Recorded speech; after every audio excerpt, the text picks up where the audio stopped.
about that. I am very sure. What is going on? Good people. We are back once again with another review. ICWP Reviews Money in the Bank 2020. I hope I didn't put 2019 in the title because it's possible. Anyway. You probably did. It's quite possible. But anyway, this was a very good Money in the Bank. A very entertaining, I think the best way to put it is a very entertaining Money in the Bank show. There were some matches that were actually pretty good, and I think I like the way that they did the Money in the Bank matches. It kind of really gave a unique spin to it in a way that I don't think it's possible with fans there. So it's an interesting thing because we're seeing WWE, oddly enough, have to be a little bit more creative because they don't have fans. They don't have, fans fill a lot of space in the shows. Chants fill a lot of space in your matches. So, it's interesting to see that we're seeing WWE be forced to be a little bit more creative, which I don't think we've seen WWE be this creative in like a long time. It's been a very long time since we've seen WWE come out here and be this creative. And I think they're really hitting on some really good things. If you can reflect back a little bit to some of the bigger shows that we've had with no fans, we've seen the Boneyard match, which was entertaining, the Firefly Funhouse match, which is entertaining, and now we've had these two Money in the Bank matches, which have been marquee matches on the show, but have had their own little unique twist on them.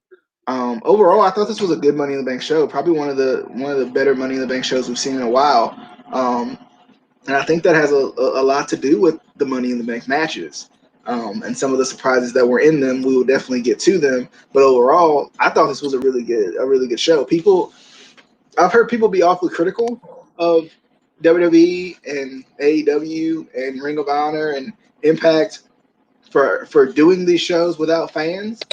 But I think it's forcing them to do some things that if we haven't seen them before, or maybe we either haven't seen them before or we're seeing them for the first time now. We're seeing things that we never really have scratched the surface on, and things that I don't think we could do with full audiences. Overall thoughts on Money in the Bank before we get into all the matches that we had? Did you watch the pre-show, by the way, so I know if I can skip it or talk about it? Okay. I did not watch the pre-show. As I normally do not watch the pre-show because it's usually not anything to watch. Let's be honest. I think it was like Jeff Hardy versus Cesaro for reasons that I don't match that could be a main event on the pre-show. But anyway, that shows you how they're using those two guys. Yeah, I don't know. Overall, I thought it was a great show. I thought it was entertaining, especially the Money in the Bank matches simultaneously were really entertaining. You could have just done that, and I would have been entertained with the entire show. Like if that was the only match on this show, I would have been thoroughly entertained. As for people, complaining about the empty arenas and stuff like that, I will admit that AEW does it a little bit better where at least they have like the other wrestlers out there in the crowd. So it kind of, you get some sort of a reaction. But I mean, all these fans that are complaining, what do you expect them to do? Honestly, They've never had to do this before either. And I think that's what fans forget too. Like literally everything that we've ever seen in wrestling has been repeated and ran through a grinder and reproduced and done again.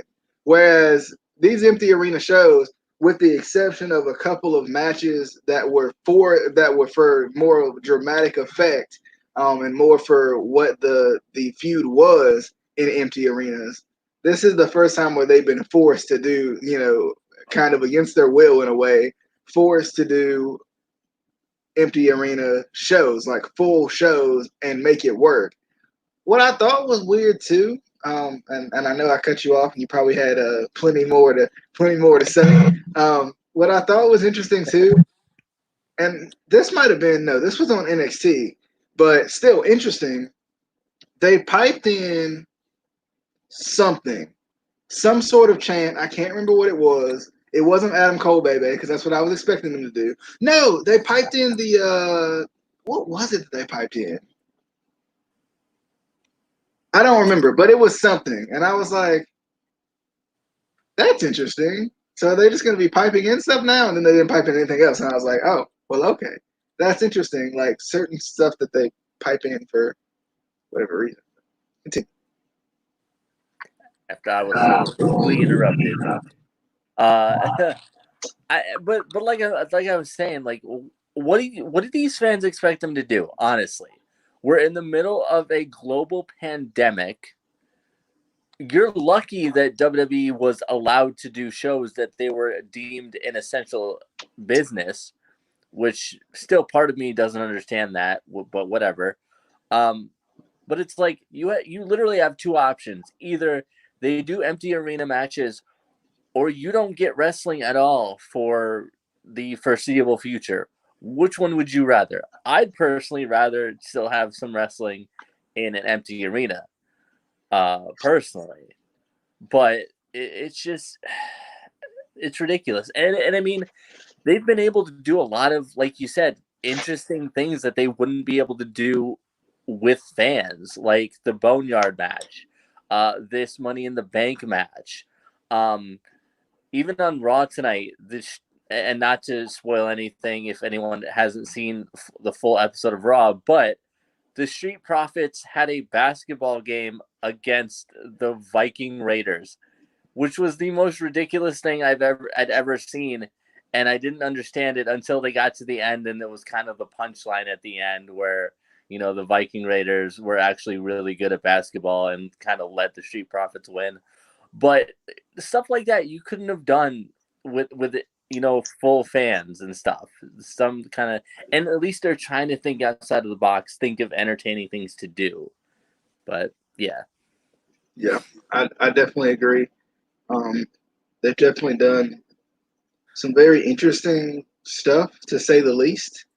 And I think it's made it a little more enjoyable than I think we're used to. Because WWE for a while it kind of gotten a little bland. So it's interesting. I mean, shoot, they forced you to watch Raw tonight, and that doesn't happen. They went so far as to get Becky Lynch pregnant. they all in on this. They was like, no, you got to get pregnant. You got to do it. It's for the fans.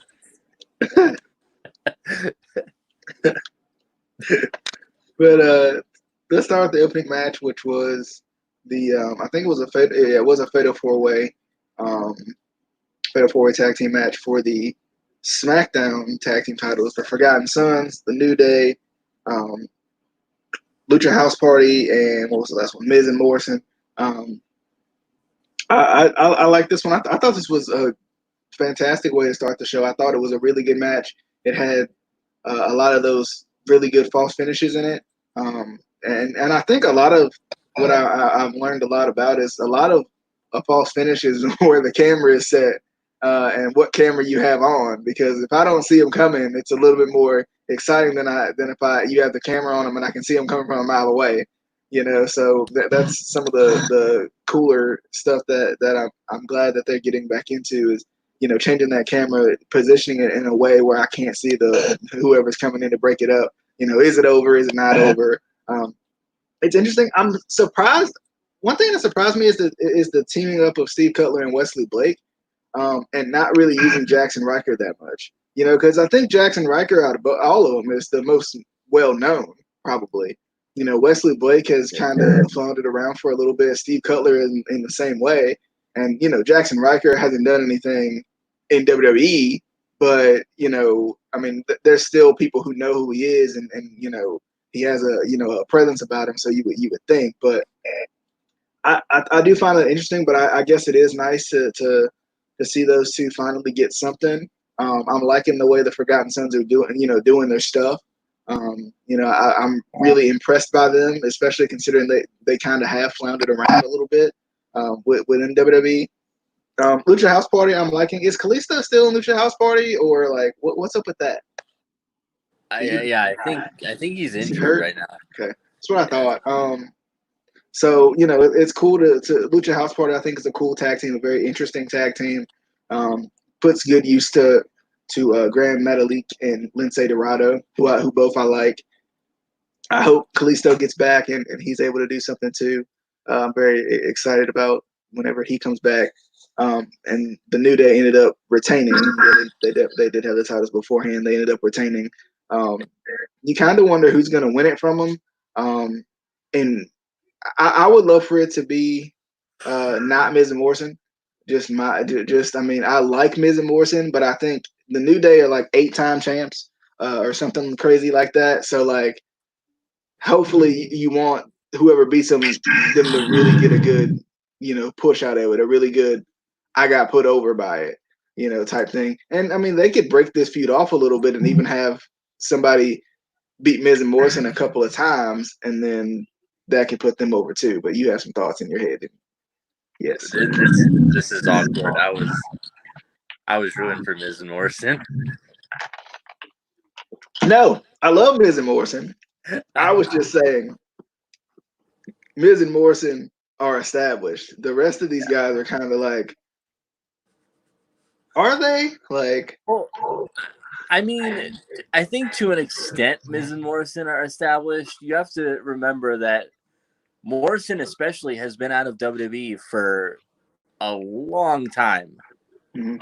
He may have actually been out of WWE longer than Edge. If I don't remember exactly when he left WWE originally, but so a lot of these like newer fans may not know him as well. But I mean, the ironic part is I never liked them before, and now for some reason I'm like really into Miz and Morrison. I don't know why. I mean, it's been like that with a lot of wrestler like WWE superstars. Like when I was a kid, and I'm gonna get hate for this, I was not a fan of The Rock, and now I freaking love The Rock. Like I think I just had to get older to like really appreciate like certain things like in WWE. But I thought this was a great match. I really did. You know, 4 really good tag teams. I wanted Miz and Morrison to win. I mean, I like the Forgotten Sons and I like Lucha House Party, but I don't know that they're at the point to where they're ready for the titles. And I'm not saying that they're not good tag teams. It's just they're not. I don't. To me, they're not built up enough. And I forgot who said it on commentary, but one of them said that Grand Metalik with the new mask looked like Juventud Guerrera, and I can't unsee that now. He is chubby Juventud. This is a thing. He is chubby Juventud right now. But I thought it was a good match. And I honestly I'm still waiting for the New Day to break up. I really am. I still feel like it's coming. They've just done everything that they can do at this point, I feel like. Yeah. I don't know. I'm kind of afraid for them to break up because I don't know what they're gonna do with singles guys. Like when you think about it, besides the one title, well, Kofi got that title run part of the New Day. There hasn't been a lot that Kofi's done. Big E looked like he was set for the he was going to be the big push. It was going to be him, and then I didn't he get injured or something, and that's what stopped that. And then they started the New Day, and Xavier kind of started on the main roster with the Yeah. New Day for the most Yeah, part. I think so. But I know what's going to happen. They're going to break up. They're going to flounder in the singles division. They're going to get released, and then they're going to get signed by Impact as the day that is new. Yes. Yep. But yeah, I'm interested to see what they do. It would also be interesting because speaking of the next match, which we're probably not going to talk much about because it was a minute and 40 seconds. It's so good. There's a stable coming out of that match. That I don't know if you've heard any, like, it's not, I don't think it's spoilers. I guess it's just like It kind of is spoilers.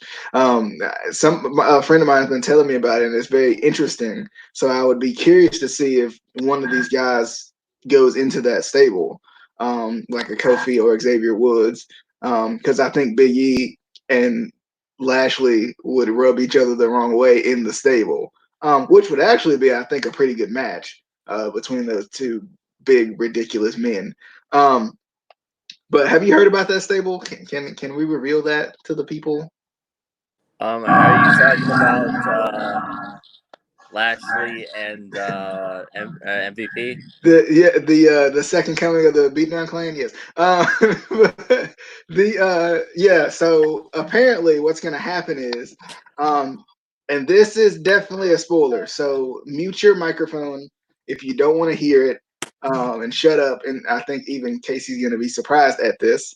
Should I No, tell you? just the fact that I was watching them on Raw, and I was like, this seems familiar. And then you just said the BDC, and I was like, yes. Yeah. So they're putting them together. Mute your mic if you don't want to hear this. They're putting them together, and I'm hearing a ring of Apollo Crews turning heel and going with them, which could bounce his career really, because he's kind of been floating around too a little bit. So that's going to be interesting. I want to see what they do with it. It does remind me of the BDC. You got the really athletic one, Lashley and MVP. So it's like it's very interesting. And hopefully it'll help Lashley too. But from what I've been hearing, and this is from watching the Ruthless Aggression documentary, Vince is not a huge fan of factions. So I hope that it will push Lashley to the WWE Championship. Is what I'm hoping. I still don't see Lashley as being the WWE champion. I'm sorry, I just don't. But I don't either. But I just hope, I wish that they would do something with me. See, but that confuses me because then who is the quote leader or the mouthpiece of the group? Because MVP and Xavier are both really good on the mic. So Lashley obviously is going to be the hype man. Well, that depends. And Xavier's not in it. I was just saying Xavier should be. Apollo Crews is who they want in it. Is who's supposedly supposed to come back from the injury, and then be in it as a heel. So I don't. I'm interested. I'm intrigued to see him as a heel because we've never seen it before. Not in WWE. I don't. I haven't seen it anywhere, but I haven't seen much of him elsewhere. So I don't really know. But in terms of his career, could be really good for him because MVP does a good job of promoting people. Yeah. So. Well, and then also there's that teaser of that other group coming in. Like the hackers or something like that. I think that's WWE. Yeah. Well, and I'm wondering who that is. I don't know. I don't know if that's a person or if that's a group. It's Sam McCallum again. Yeah, that's what it is. Yeah, you're right. But Bobby Lashley defeated R-Truth. Not for the 24/7 championship. So. Wait. The promo or the interview backstage afterwards was hilarious. Yeah. He's like, I don't got nothing to fight for. You know what? I'm gonna get my title back. I was like, bruh, this man. Who did he called?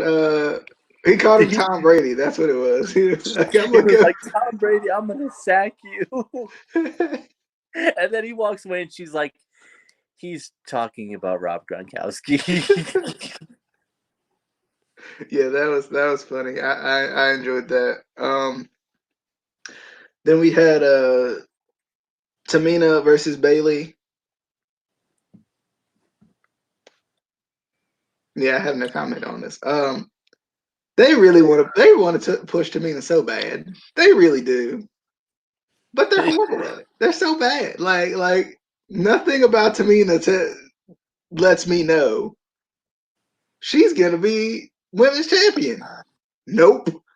Because you know what's gonna happen. Sasha's going to turn on Bayley, and Sasha's going to win the title. We all know this is what's going to happen. And then she's probably going to get cashed in on. Oh, wait. I forgot. It's gone. But anyway.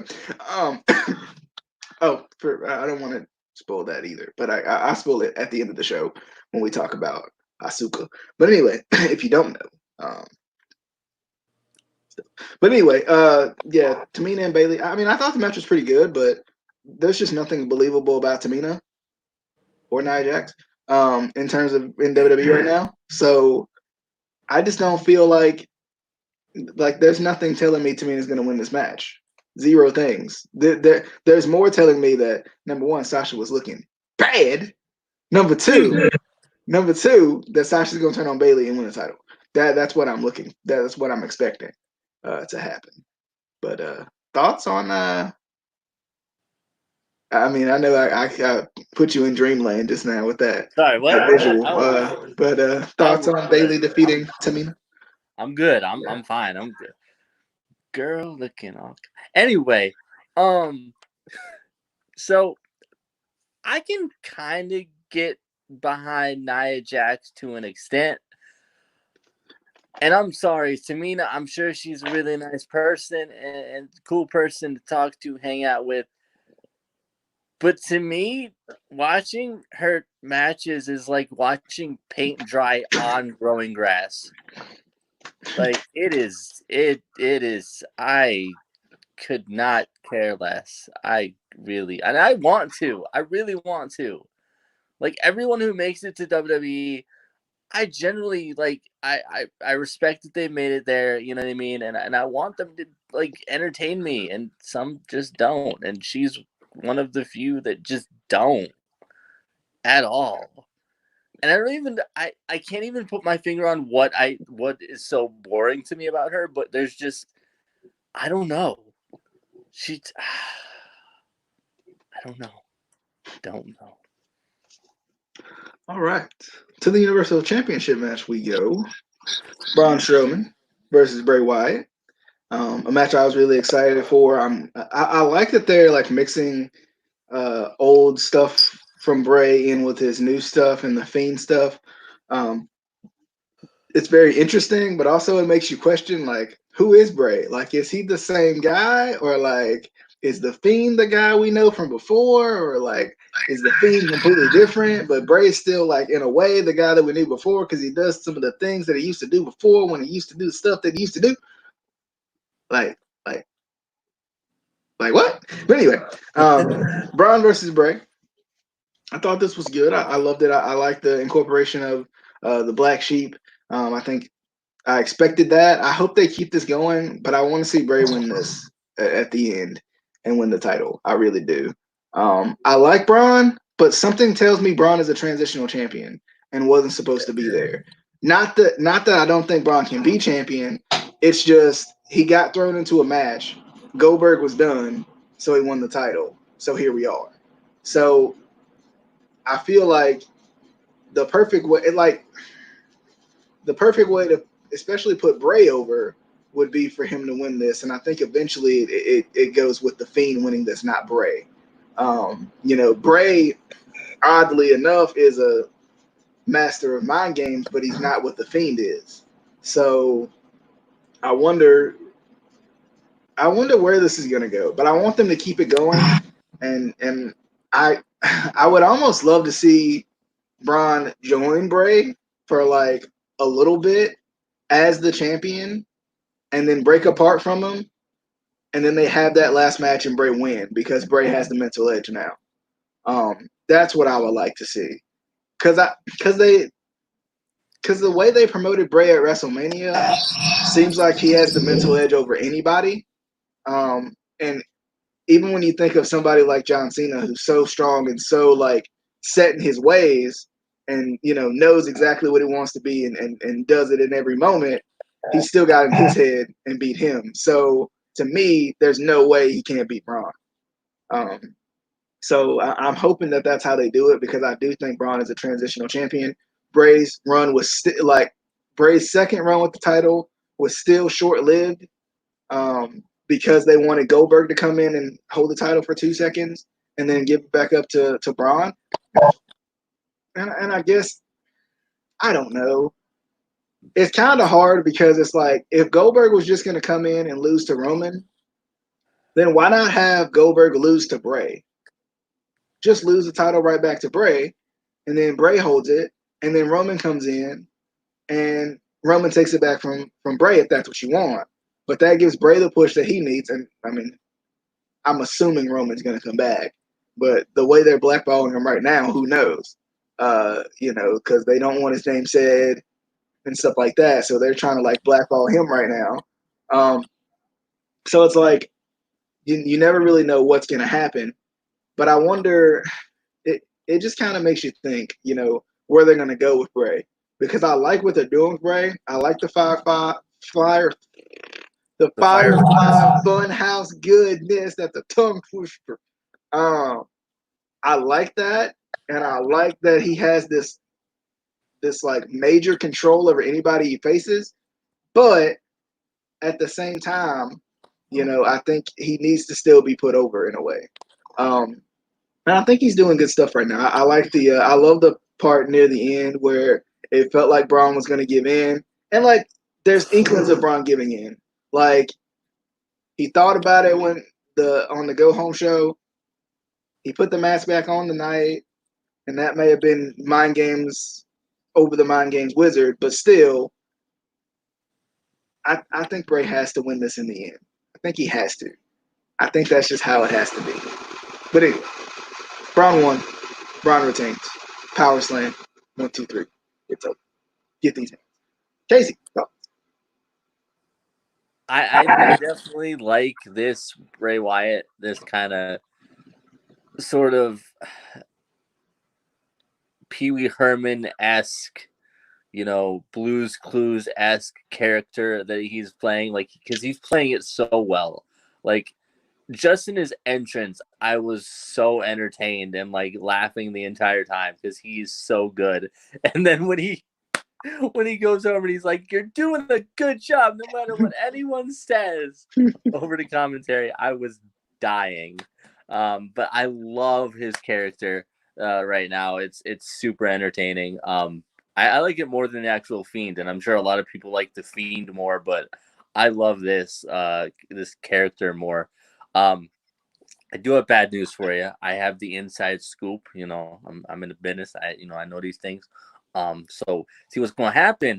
You're right. You're right. Braun is a transitional champion. Cause my boy coming in there and he gonna cash in. I'm not gonna say who it is, and in case anybody didn't watch yet, I don't want to spoil it until we get to the end. My boy gonna get in there. He gonna win the title. He gonna win it, and they might go with Bray winning it from Braun. They might. They might. But then my boy gonna come in there. He gonna win a title because Bray's mind games don't work on my boy. They don't. They don't work on my boy. Okay? He gonna win it. He gonna win the championship, baby. He gonna win it. Your boy couldn't even get over Dolph Ziggler stealing his girl, bro. Like, he ain't do that. He steal his girl. And he think he can handle the mind games of Bray Wyatt. He ain't stole his girl. Okay, he let Dolph think he stole his girl. Anyway, Drew McIntyre versus Seth Rollins for the WWE Championship. For some reason, this reeked of Seth Rollins getting this title back. There's something about this character that just doesn't Seth Rollins reek of Triple H? Do you like character wise? Like he just reminds me of the game. Like he reminds me of like I don't know. Like for some reason, like his heel character always reminds me of Triple H. I mean, I love Seth Rollins. Don't get me wrong. But I don't think he's the best that they have. But at the same time, I think they're pushing him like the next Triple H. Like I get that feeling that they're pushing him like the next Triple H.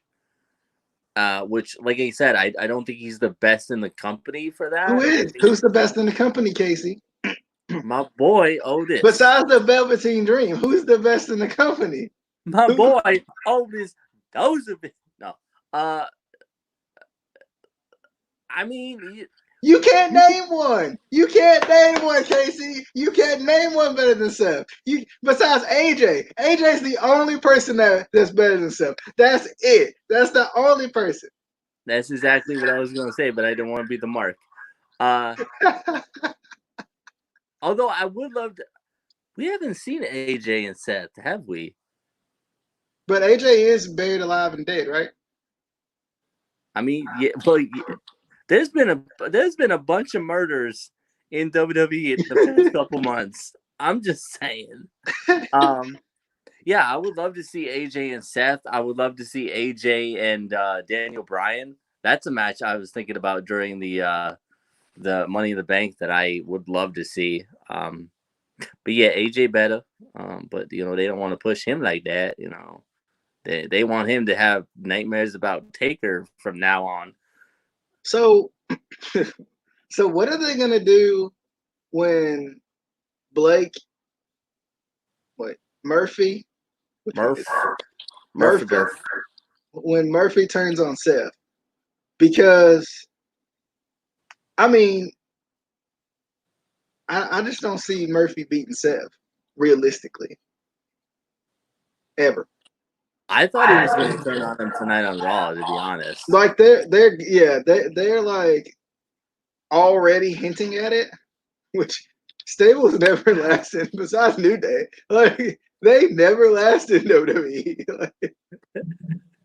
Like I don't get it. Like they just started this whole thing. But yeah, I wonder what they're gonna do. Like because he's gonna turn on him. But then again, like, is Murphy the guy you can get behind? He just seems like the cruiserweight champion to me. The best cruiserweight champion. No. The best cruiserweight champion. No. That was the guy with 10 abs and 10 reasons he's better than you. Anyway. You're right. You're right. You're right. No, Murphy won't be the best Intercontinental champion. But yeah, I do wonder about that. Good match between Drew and Seth. Seth puts on good matches every time he goes out, I feel like. So it doesn't really matter. Drew and obviously Drew's good. Drew's really good. I really love Drew. Drew's one of my favorites. I do miss the Chosen One gimmick. I do miss it. He never got to reach his potential, dang it. But anyway, but I like tough guy, hairy chest Drew.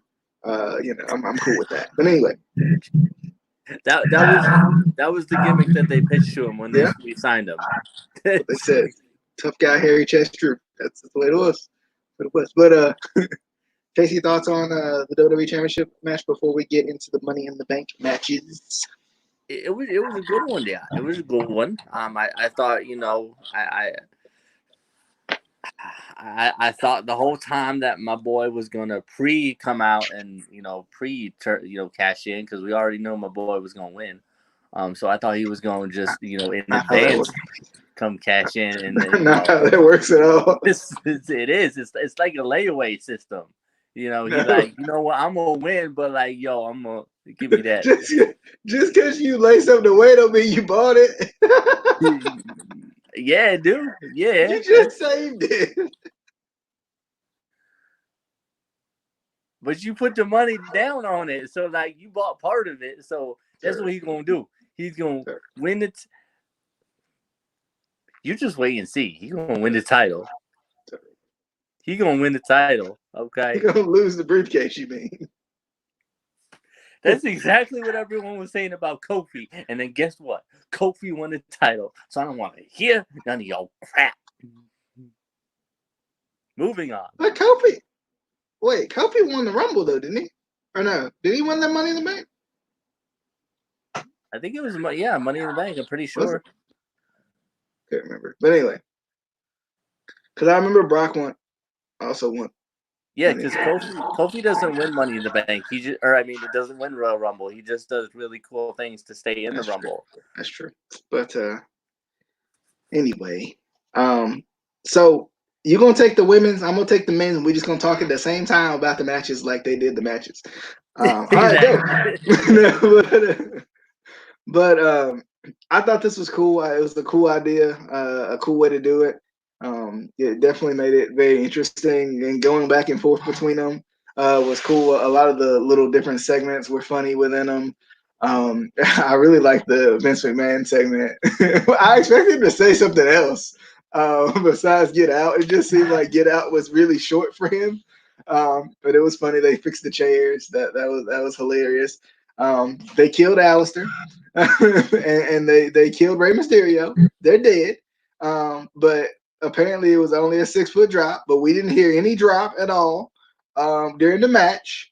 But they was alive on Raw. They was alive on Raw.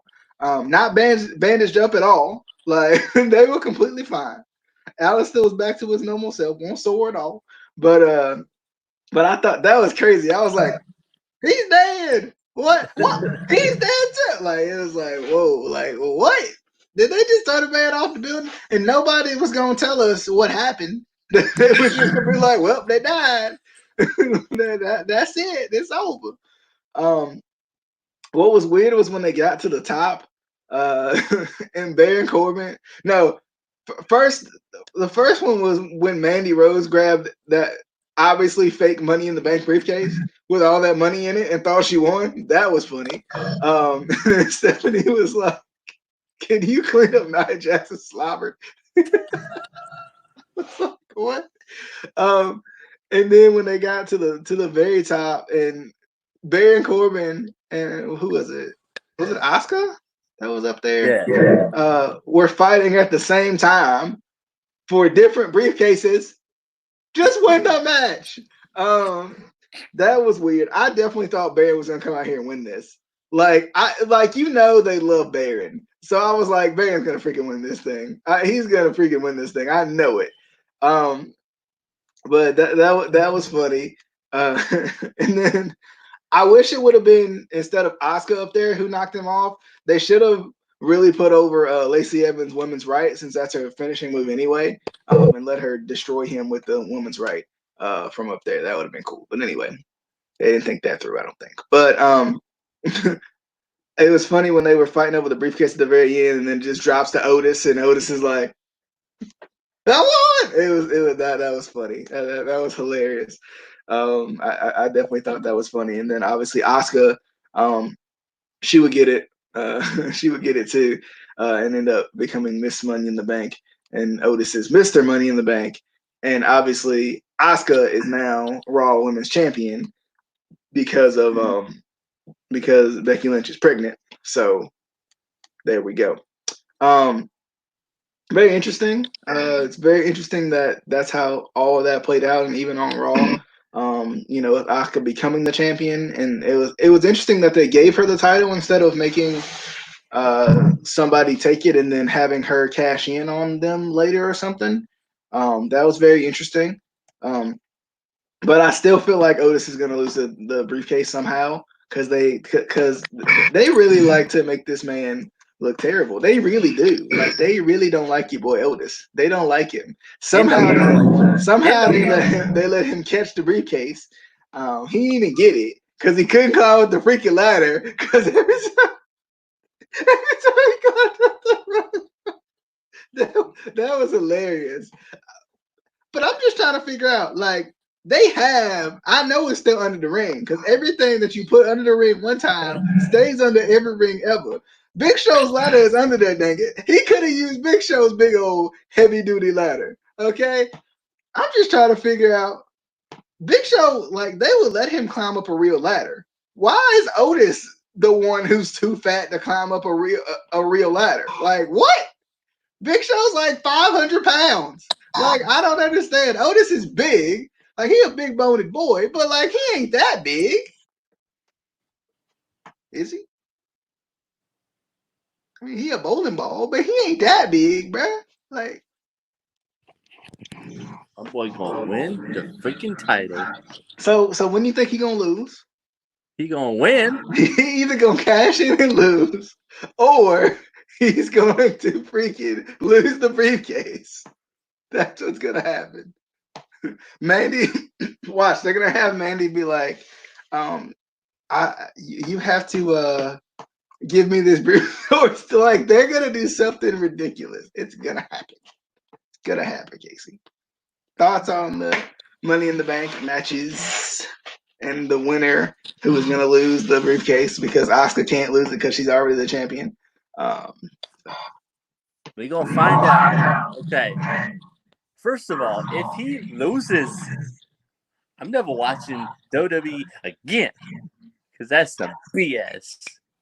But I have it on good authority that he is actually going to become the WWE champion because, and I couldn't believe this happened either. Like this is really crazy, but it's gonna come out on either they're either doing it on SmackDown or the next Raw. I don't know what they decided. But there's gonna be another announcement, and it's crazy. But Drew McIntyre is actually pregnant too, so he got dropped the title, and it's going to my boy. It's going to my boy. But as for the match where my boy won the briefcase because he the best, he's so good he didn't even need to climb the ladder. I thought Alistair was gonna win it until they killed him. Bro, they killed Ray like 3 times in this match. Like first Shayna has him in like a sleeper hold, then she lets him go, and Nia Jax and who was it? Nia Jax and somebody else squashed him. I can't remember who the other one was. Who was it? Otis? It might have been. Yeah, they killed him, and then they throw him off the building. I was like, bruh, this man don't need that. This man. And then they tried to kill him on Raw tonight too. I was like, bruh, why you hate this man? This man was literally thrown off the building. Like, what more can you do to him? Also, I still like the fact that they try to cover up his face, even though we've seen he literally had an entire run in WCW without a mask. Like, come on, stop it. Like, but I loved Asuka in the elevator. That was one of the funniest things I've ever seen. She's just like bouncing around in the elevator, all excited, like she's gonna make it up there. The thing with Vince was great. It was weird seeing him in jeans. I don't know why it was weird seeing him in jeans, but it was weird seeing him in jeans. I can't get over that. It's just, and then he after they leave, he grabs the hand sanitizer. I was like, yeah. That was the best part. I was dying when he did that. And then, for some reason, they got a room with Undertaker's casket in there in the WWE headquarters. I mean, I don't feel like I should be surprised at that, but they do. They got it in there. Let's see what else happened. The random clown that was supposed to be Doink the Clown that didn't look anything like Doink the Clown, and I was like, what? Y'all trying too hard now. Like, and Brother Love's makeup didn't look right. Like, his face is supposed to be all red. It looked brown. I was like, did y'all get the wrong makeup? Did he do it himself? Like, Bruce, what you doing? I'm sorry, Bruce, what you doing? But all in all, it was like a really entertaining match. This is one I could definitely go back and watch like a bunch of times. The food fight was hilarious with Paul Heyman, just like at a big table with food. And I was trying to figure out how Paul Heyman get that whole spread to himself. Like, because he is the advocate for The but what else? Oh, when Corbin threw that big like 45-pound plate at the wall and like legit broke the wall, I was like, was that supposed to happen? Because that was like legit damage, like not like he really broke that mirror in that wall. Bruh, he gonna get fired. He gonna get fired. That's it. He done. He fired. He fired. So that's and my boy gonna win. That's it. My boy gonna get the W. Nope. But anyway, W.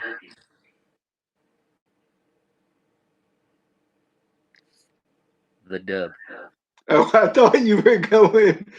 I thought I was expecting E next. I thought you were just slowly gonna say WWE Championship. Slowly. I mean, yeah, no, he gonna get the W. W. E. Champion.